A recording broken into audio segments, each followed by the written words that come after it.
Thank you for coming today. We're really excited to talk with everyone and to talk about social media marketing tools for small businesses.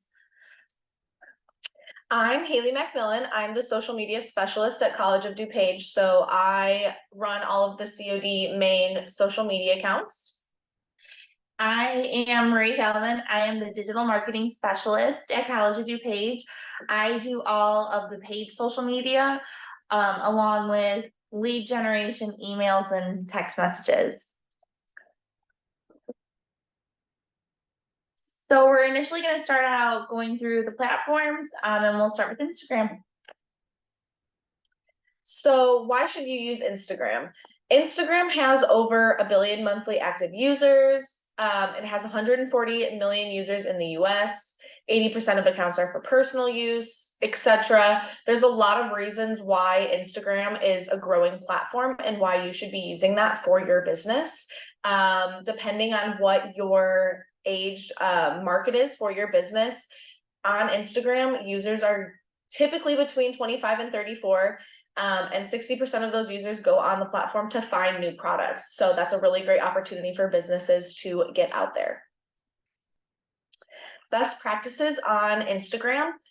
Make most of your first sentence. So on Instagram, it's going to just share that first line of text, and then folks have to click learn more or more underneath your text. So if you don't have something that's really catching in the beginning, you're not going to grab their attention. You can use hashtags to boost content. There is a discovery tab in Instagram and you can search for hashtags. So people can search things like dogs of Instagram or things like that, and all of the posts that have that hashtag are going to come up. So you can use that to boost that discovery. You can do games and contests on Instagrams. So on stories, you can do quizzes or polls. You can do a contest like tag X amount of friends, follow us, and share this post to your story in order for a chance to win something from your company. And then make sure you always use quality images and videos. On Instagram, there's a huge aesthetic appeal to it. So the overall look of what you're posting is extremely important.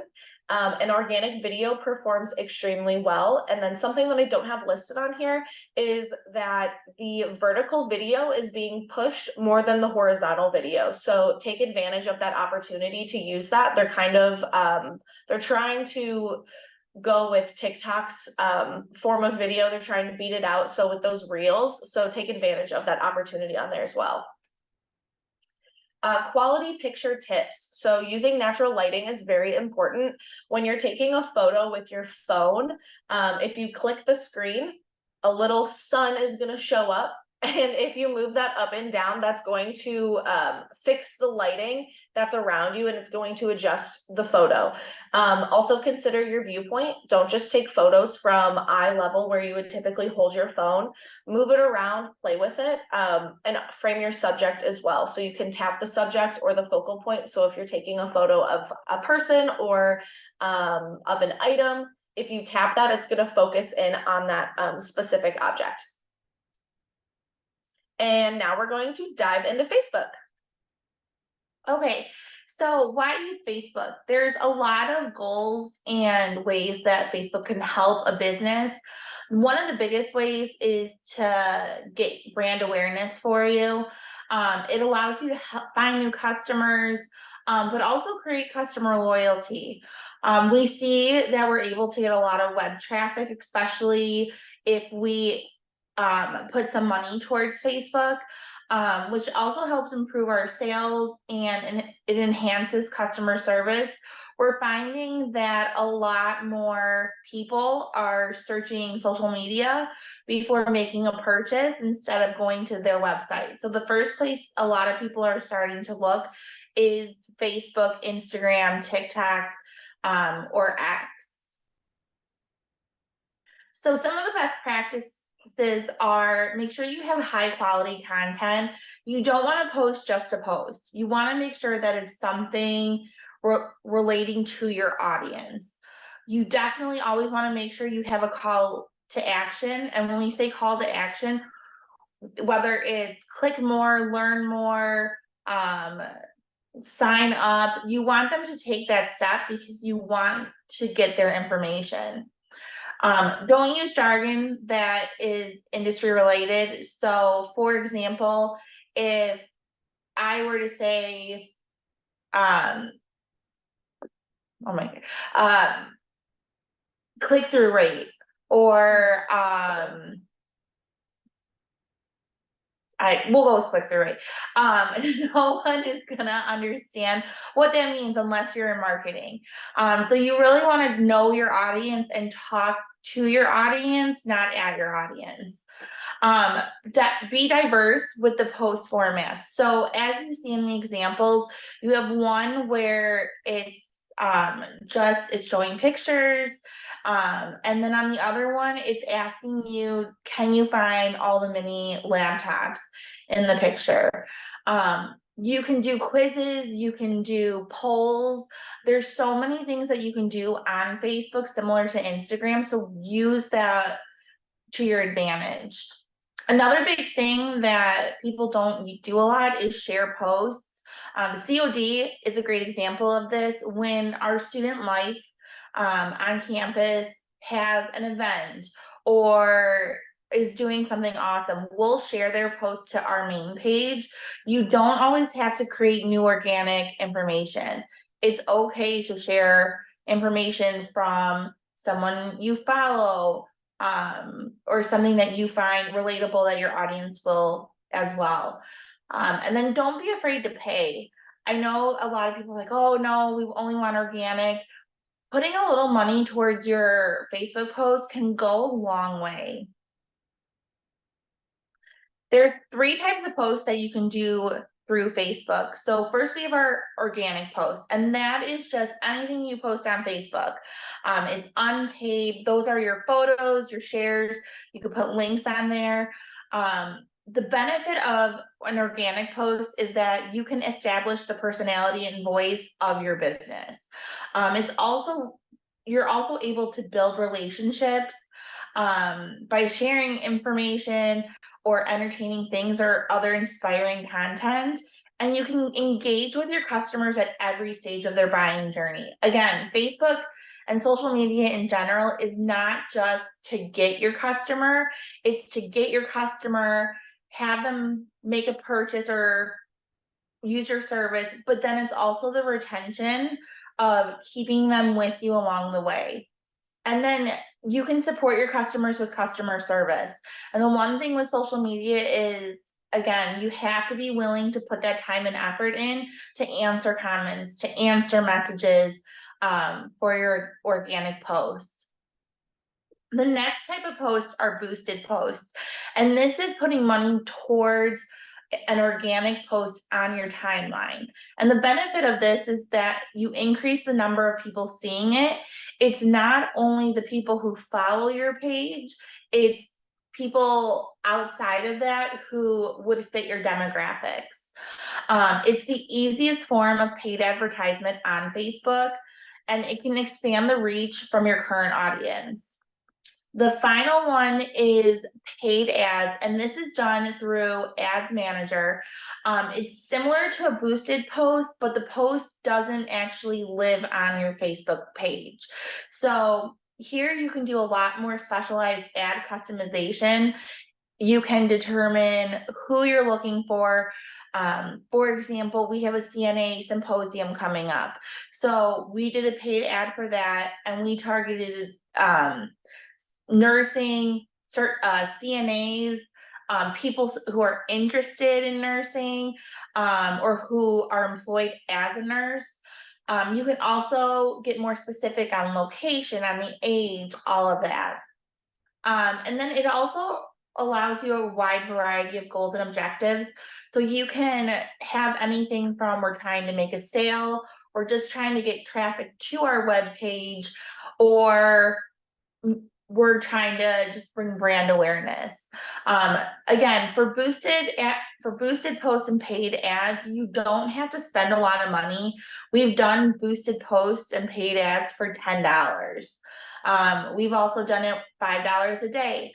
If you set that limit, Facebook does not go over it, so you don't have to worry about going over your price point. And I'll hand it back to Haley for TikTok. All right, so TikTok is becoming an extremely popular platform to use. Lots of Gen Z and millennials are on TikTok. The benefit of TikTok is that it allows you to take advantage of existing trends. So TikTok videos have a very humorous, fun feel to them. It allows the business to take advantage of that by giving them more of a personality. Folks can see those videos and feel connected to you because you're not talking at them and you're not just telling them what you have, but you're building a relationship with them through these videos on TikTok. You can find a balance between promotion and entertainment. You can do that by having, let's say you're selling makeup, you can do fun, entertaining videos of get ready with me, or if an influencer uses your product, that can be an entertaining video, but you're also promoting your products that you're selling. Post authentic content. They love real videos. If you put honestly, a lot of work behind the video does not equal a lot of views or engagement on the post. They want real, authentic content. They want to see you. They want to see the person behind the business. This app also allows you to use humor. You can be funny on here and create that personality and connect with your audience. And always make sure that you are accessible. Use closed captioning. They have an option for you. If you click that when you're creating your video, it's going to caption your entire video, and you can just go through and double check that everything is correct, but make sure you're always using that so that it's accessible to folks. And I'm gonna hand it over back to Marie to talk about X, formerly known as Twitter. All right, so Twitter, with Twitter, we're able to be very conversational. And I think the best example of this is Wendy's. If you haven't had a chance to look at Wendy's Twitter, you definitely should. It's also very humorous, but they are very good about being conversational with your audience. And I think that's the one key thing across all the platforms. We're talking with our demographic, we're not talking at our demographic. Again, Wendy's does a great job. They've created that voice for their audience and everything. Keep it short and sweet. Again, Twitter, people are scrolling through very quickly and they're just looking to quickly read something. Having a long paragraph isn't going to help you. Use images and videos or GIFs when it's possible. You don't have to. Don't think that you're required to use an image or a video or a GIF, but if your post allows it, definitely do that. And keep your videos short, 15 seconds or less. Remember, you're competing with everyone else. You have to grab their attention, and having a 2-minute video isn't going to help that. They're just going to watch a little bit and then keep scrolling. Again, weigh the time you're putting into something versus what your return on investment is going to be. And then you can monitor trending conversations. Again, you'll see Twitter uses a lot of hashtags. So trying to connect with that.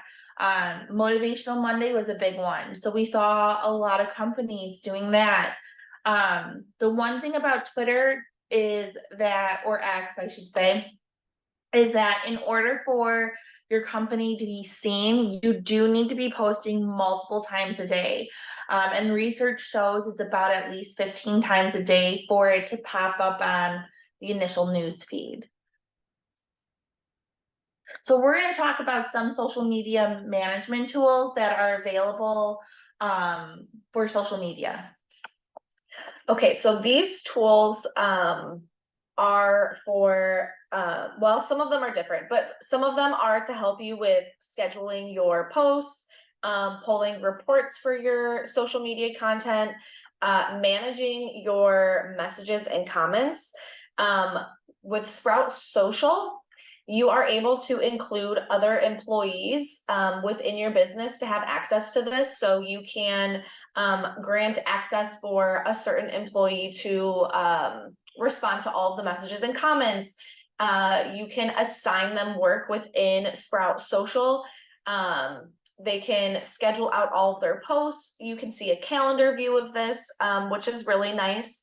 And then Hootsuite is also only for social media, and it's where you can post and analyze platforms as well. So it has a similar feel to Sprout Social with pulling your social media reports and stuff like that. Jumping over to Constant Contact, they are primarily an email platform, meaning they specialize in email. They also do allow you to use post and analyze your social accounts. However, you're not going to get the same reporting or ability that a Sprout Social or Hootsuite would have. Again, just because it's primarily email, and that's really what they specialize in.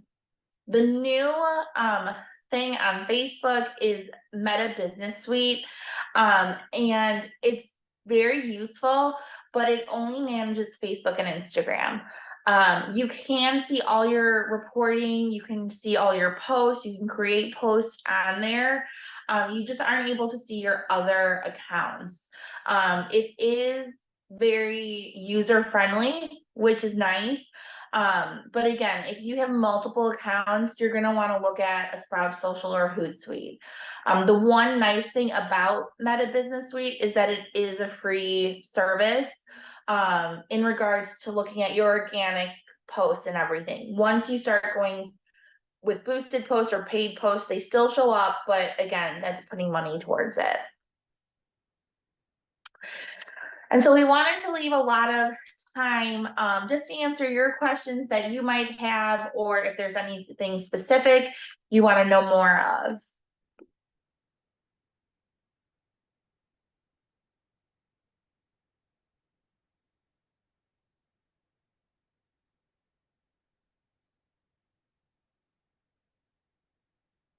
If there's no other questions, and Matt has all our contact information, so feel free to definitely reach out to us. We are usually pretty quick with responding to emails.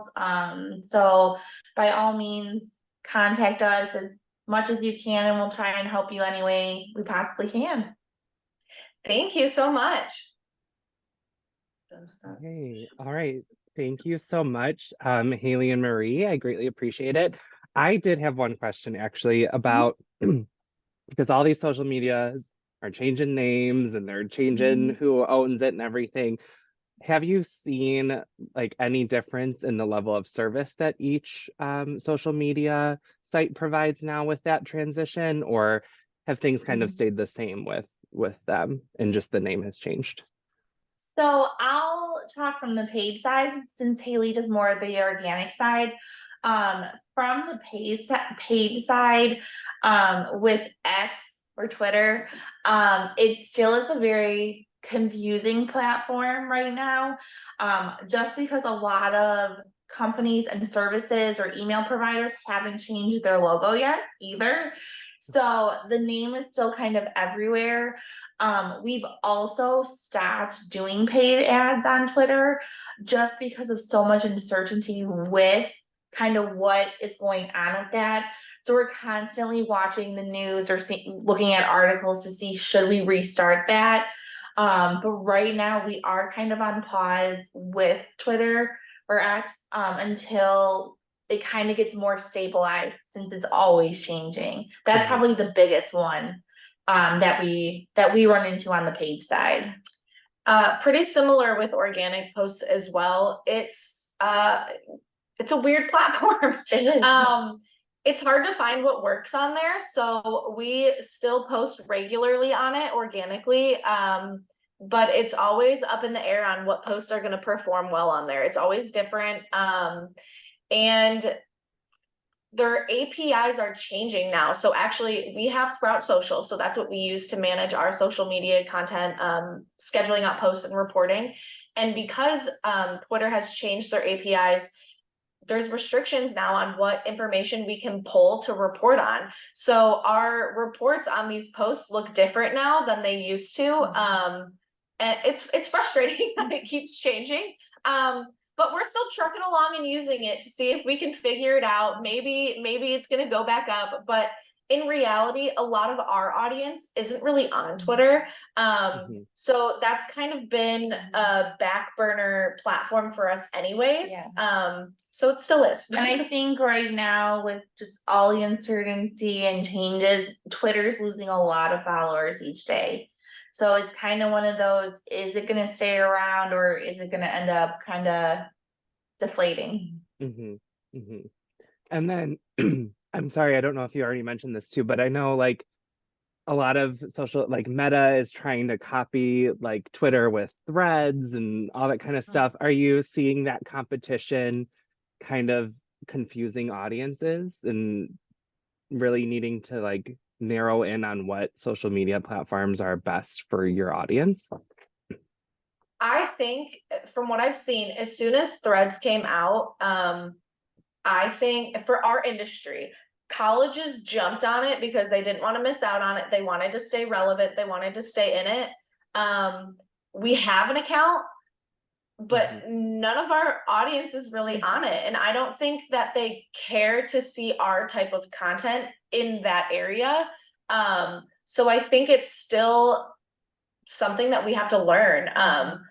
What exactly are they looking for out of threads? Is it going to be like Twitter? Because for us, our athletics performed really well on Twitter. The news related things performed well. Is that what they want with threads? So I think it's a challenge to learn that right now to see what they really want. Because a lot of the feed that I see from us is all from different colleges around us. And it's not so much our students or the folks that follow us. So it's weird. It's weird. But I think you bring up a really good point, Matt, and Haley, you as well. You don't have to be on every platform. You don't have to be on Facebook, Instagram, Twitter, TikTok, LinkedIn, Snapchat. You want to pick the platforms that work for your audience. For our audience, because it's so wide, we hit a lot of the platforms. But you really, especially if you're just starting, you want to pick one platform and do it really well before you start expanding it. Yeah, it's great advice. Great advice. All right. Thank you both, Haley and Marie.